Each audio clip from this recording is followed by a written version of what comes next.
Welcome to Eldritch Events channel, where I delve into the world of the paranormal, bizarre, horror, and creepy things. Each week, we'll dive deep into the world of the unknown, exploring everything from paranormal encounters to cryptozoology and beyond. We'll take a closer look at the stories that have captivated people's imaginations for centuries, and we'll investigate them with an open mind and a healthy dose of skepticism. Don't forget to hit that like and subscribe button and turn on notifications so you never miss an episode. Let's explore the world of the paranormal together. Today's stories involve a variety of unsettling experiences. First, we'll hear about a boy and his mother who visited their secret swimming spot, but the outing took a dark turn for the mother.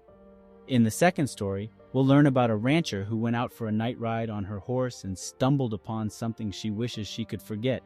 Finally, we'll hear from a group of friends who went camping and were terrified by an unseen presence that they could only hear. And with that, it's time to jump right in. Arthur, a resident of Gainesville, Georgia, had a unique childhood that shaped his character.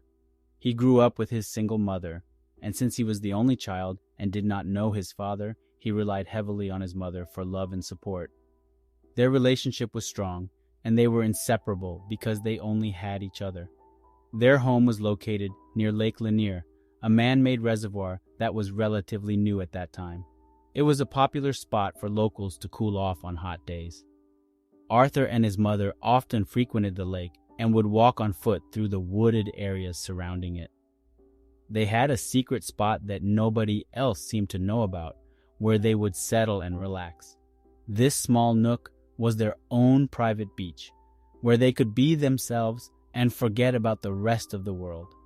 As a young boy, Arthur and his mother often visited Lake Lanier, where his mother would swim out to a floating dock about 30 feet from shore and sunbathe. However, Arthur was afraid of deep waters and preferred to stay close to land. Despite this fear, they both enjoyed spending time at the lake, and it was their favorite spot for swimming. Sadly, when Arthur was around 8 years old in the year 1970, his life changed dramatically for the worse. Something terrible happened that made their trips to Lake Lanier a thing of the past. The event was so traumatic that it left a lasting impact on Arthur and his mother, and they never returned to the lake again. The incident remained a mystery and was unexplainable, haunting Arthur for years to come. In early August, Arthur and his mother sought refuge from the sweltering heat in their tiny trailer by heading to Lake Lanier. With sandwiches and cola in tow, they made their way on foot to their favorite spot near the lake. Upon arrival, Arthur's mother wasted no time shedding her sundress and diving into the water to cool off. After lunch, Arthur's mother decided to take another swim, unable to tolerate the abnormally hot day. She challenged Arthur to join her halfway between the shore and the dock, but he was hesitant, as he was scared of the deep water. Despite his fear, his mother persisted, urging him to take baby steps and ease his way into the water. As Arthur reached waist deep, he watched in horror as his mother's head suddenly sank under the water and air bubbles began to rise to the surface. Panicking, he saw her head bob back up and she struggled to breathe. It appeared as though she was drowning, but Arthur knew that couldn't be possible since his mother was a strong swimmer. In a sudden turn of events, Arthur's mother yelled at him to get out of the water, urgently demanding that he leave immediately. Her gasps were alarming, and before he could fully comprehend what was happening, she was pulled back under the water. Arthur cried and screamed, torn between his instinct to help his mother and the realization that he would only put himself in danger if he tried. As he watched in horror, he could hear his mother's name being hysterically called out, and he could see her arms thrashing above the water as she fought for her life. Despite his frantic cries for help, there was nobody around to save her. It was a terrifying experience that left Arthur shaken to his core, and he would never forget the sight of his mother struggling to defy the unknown force that was drowning her. Despite her valiant efforts to resist, Arthur's mother could only hold her breath for so long. The struggle seemed to last an eternity, with her body thrashing against the unknown force that was pulling her down. But eventually she disappeared beneath the water's surface, leaving behind only a trail of bubbles that quickly dissipated. For a few moments, there was a sense of hope that she would resurface, but that hope was quickly extinguished as the water remained still, without any signs of movement. In an instant, Arthur's world had been turned upside down, and his mother was gone forever. The eerie silence that followed her disappearance was overwhelming. Arthur felt waves of adrenaline and courage surge through his body, driving him to jump into the water and search for his mother. He couldn't bear the thought of his mother disappearing so suddenly. Arthur swam towards where he had last seen her and dove underwater, keeping his eyes open to find her. The water was murky, obstructing his view, but as he swam deeper, he could discern a woman's silhouette. As he approached closer, he ran out of breath and had to surface to catch his breath. After inhaling deeply, Arthur dove back down, determined to reach his mother. Amid the dark waters, an arm caught his attention, and he pulled it towards him. As the seemingly lifeless body floated closer, he realized that the woman was not his mother. She wore a long blue dress and had dark hair, and unlike what he thought, she hadn't drowned. Instead, the woman was conscious, with her eyes wide open and a broad smile on her lips, just like him. Filled with fear and panic, the young boy let go of the woman's arm and frantically swam away from her as fast as he could. However, his efforts were in vain as she grabbed onto his ankle, holding him in place. He thrashed and kicked with all his might, but it seemed as though the woman's grip only grew tighter. Looking down, he saw her face staring back at him. Her lips curled into a wide, unsettling grin. Despite his struggling, the woman seemed amused by his attempts to break free.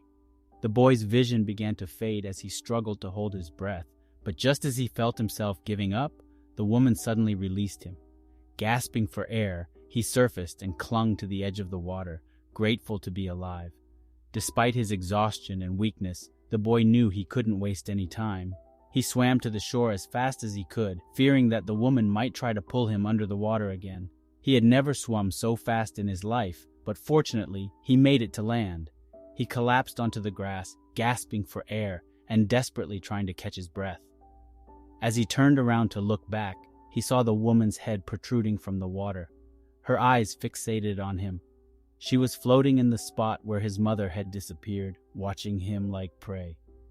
As soon as he regained some strength, he sprinted into the woods, yelling for help at the top of his lungs. After running into the woods, the boy stumbled upon an older couple who were out for a walk. They noticed the boy's panicked state and asked him what was wrong.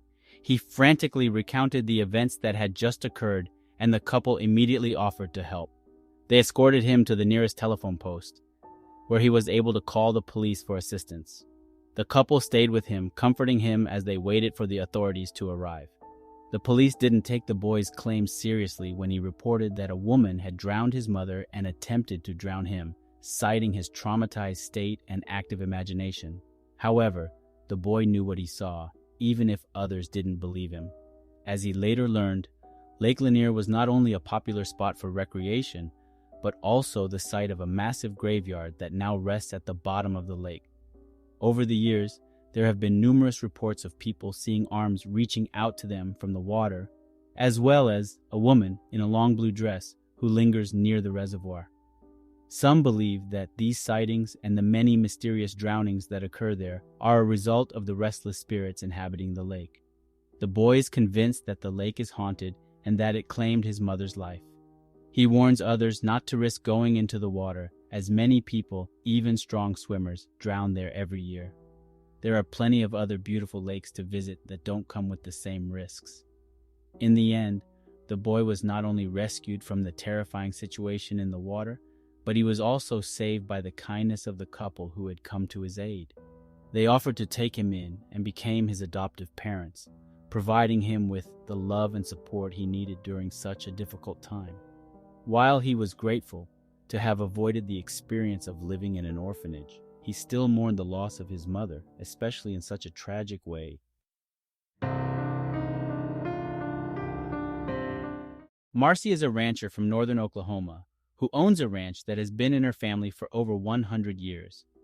She grew up on the ranch and spends most of her time there with the help of her husband, Charles. Despite having extended family who occasionally assist them with the land, they mostly patrol the 55 acres of land by themselves. Living in northern Oklahoma means they have to deal with an array of wild predators, including coyotes, venomous snakes, scorpions, black bears, and bobcats, which frequently prowl around the area. Marcy is well versed in handling these animals and was taught by her father and grandfather about the potential dangers. However, on one particular night, Marcy encountered a creature she had never seen before while out for a joyride on her horse. It was unlike anything she had ever heard of. Nighttime riding wasn't Marcy's preference, but on this particular evening, an argument with her husband had led her out to the ranch to clear her head. The sky was a striking sight as the moon and stars were exceptionally bright, illuminating the entire area. Marcy was taken aback by how clear her vision was, allowing her to see the rolling hills in the distance. As she gazed at the hills, she noticed something moving on them, catching her attention. Initially, Marcy thought her eyes were playing tricks on her, so she tried to focus her sight better, but the moving object was still there. She knew then that it was not a trick of the mind. Something was indeed present on the hill. In the distance, a white, large object suddenly appeared, moving diagonally across the knoll and heading towards the base. Curiosity got the better of her, and she urged her horse to move closer. As the figure came into view, she realized it had the form of an animal, but with a more human-like shape. She watched in horror as it stood on its hind legs and glared at her with glowing eyes. Without hesitation, Marcy kicked her horse, Bronco, and bolted back to the barn, fearing for her life. Fortunately, the rider had chosen her most agile and robust horse for her ride that night, because the creature that pursued them was incredibly swift. Had she been on a weaker horse, it would have easily caught up to them.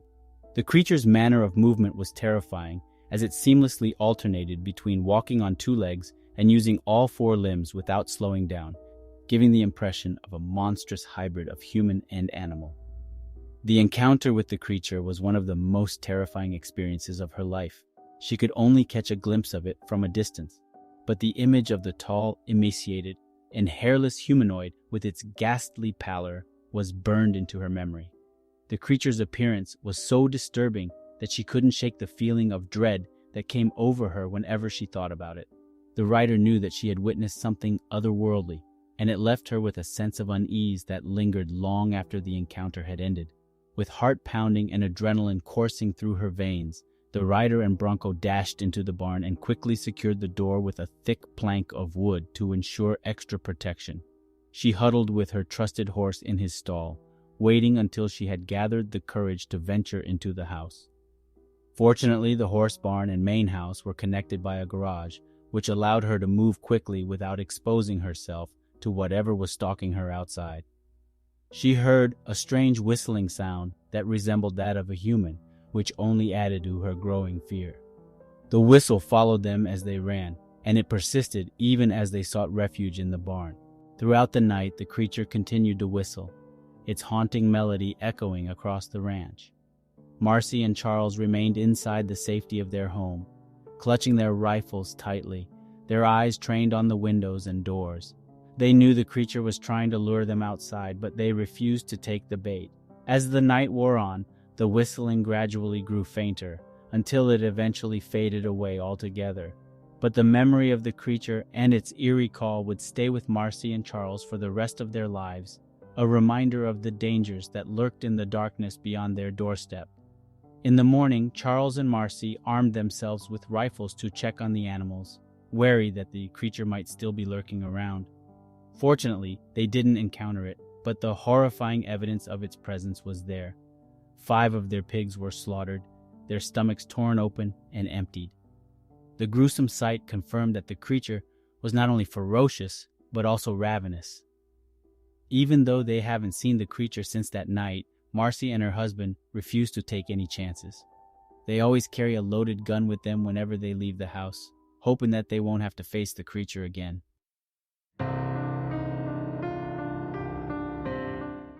A boy named Michael hails from the Texas Hill Country and was raised in the 70s. He highlights how his childhood was markedly different from that of contemporary times. Michael's father played a significant role in his upbringing, instilling in him the value of toughness by taking him on numerous outdoor adventures, such as backpacking, fishing, and hunting trips since he was young. Lost Maples, Texas, was Michael's and his father's favorite camping spot, and they are both well-versed in its nuances. In the area around Lost Maples, Texas, there are plenty of iconic Texan predators, including mountain lions, tarantulas, and rattlesnakes. As a boy growing up in a challenging environment, Michael became accustomed to dealing with these animals, and their presence became standard to him. Despite this, Lost Maples remained a safe haven for Michael and his family, and it was a beautiful spot that many people enjoyed visiting. Happy campers passed by on the trails, and families often went on hikes together. However, Michael's experiences there as a teenager with his friends were far more frightening than encountering any big cat could ever be. As a recent high school graduate, Michael and a group of friends decided to spend a guy's camping trip in Lost Maples during the final weekend of summer. Growing up in the area, they were already familiar with the mountains and had a good understanding of how to navigate them. Fortunately for the group, the location was relatively peaceful during their stay.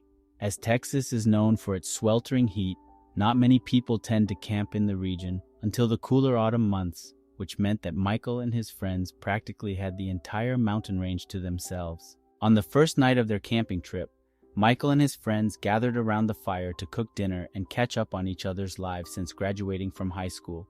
They were all busy with summer jobs, and their schedules rarely aligned, making this trip all the more special. However, their peaceful evening was suddenly interrupted by the sound of boots stomping around their campsite. The group called out to the unknown intruder, but there was no response. A few of them then turned on their flashlights to investigate, but they could not find anyone. Michael and his friends found the situation peculiar for a couple of reasons. Firstly, wandering alone in the dark with mountain lions around was not a safe choice. And secondly, there were no other cars in the parking lot except for those belonging to the park rangers, making it unclear who could be walking around their camp at night. As the group began to dismiss the strange occurrence from earlier, they were suddenly interrupted by a startling sound, the sound of loud footsteps crunching in the woods nearby. Immediately, one of the members shone a light in the direction of the noise, but to their dismay, they found nothing.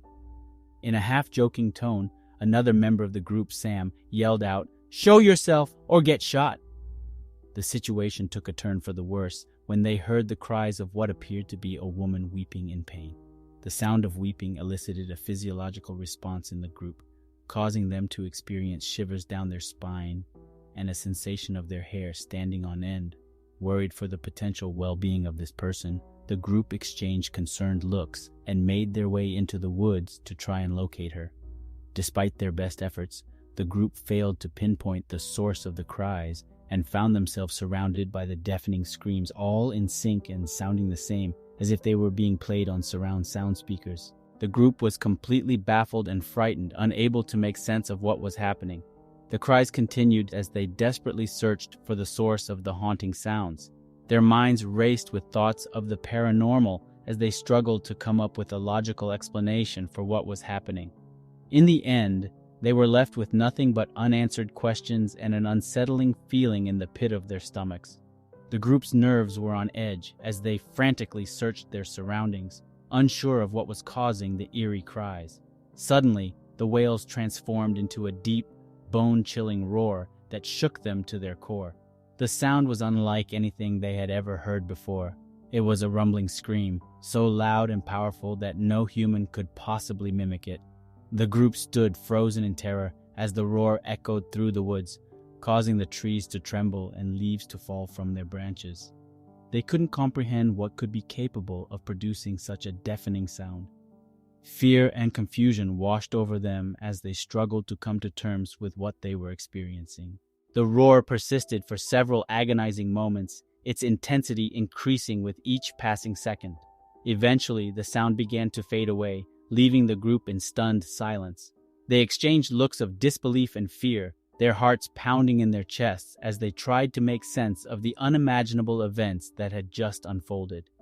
Panic set in as the group sprinted to their campsite, heedless of extinguishing the fire or securing their food.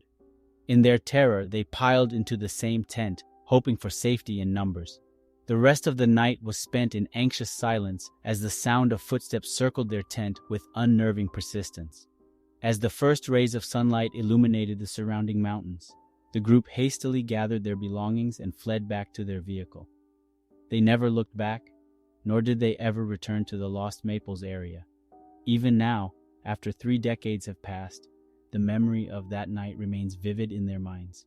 Theories abound as to what could have caused the inexplicable events. While some speculate that it could have been the elusive Bigfoot, others aren't so sure. The sound of a woman's crying, emanating from all directions, doesn't seem to align with other Bigfoot stories. However, the loud manly roar does bear similarities to other reported Sasquatch encounters. Despite years of speculation and discussion, the truth of what happened that night remains a mystery. The group may never know for sure what lurked in the darkness of the Lost Maples woods, haunting them with its otherworldly presence. Thanks for watching our video. We hope you enjoyed it and that it left you feeling scared, intrigued, or just plain entertained. We're always eager to hear from our viewers. So if you have any comments, questions, or ideas for future content, drop them in the comments section below. And if you have your own personal stories that you'd like to share, feel free to email us. Don't forget to hit the like and subscribe button and turn on the notification bell so you don't miss out on any of our future content. And if you know someone who loves horror, paranormal, or scary stories, please share our channel with them. We greatly appreciate it. Thanks again for watching, and we'll see you in the next video.